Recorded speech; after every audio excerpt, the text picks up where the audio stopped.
Gulf Focus. ബഹ്റൈനിൽ ശരത്കാല മേളയുടെ 35ാമത് പതിപ്പ് tourism മന്ത്രി Fathima bint Jaafar Al Sairafi ഉദ്ഘാടനം ചെയ്തു. ഫെബ്രുവരി 1 വരെയാണ് മേള.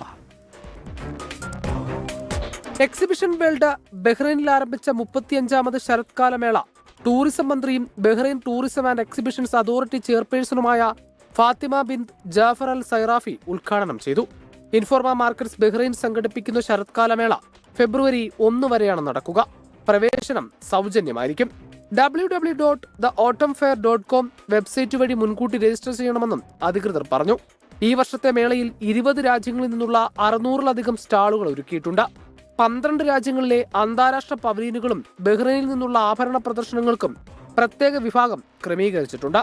എക്സിബിഷൻ വേൾഡ് ബഹ്റൈനിൽ ശരത്കാല മേളയുടെ ആതിഥേയത്വം വഹിക്കുന്നതിൽ സന്തോഷമുണ്ടെന്ന് BTEയിലെ resource and projects deputy CEO Dana Alsaad പറഞ്ഞു. 24 ബഹ്റൈൻ.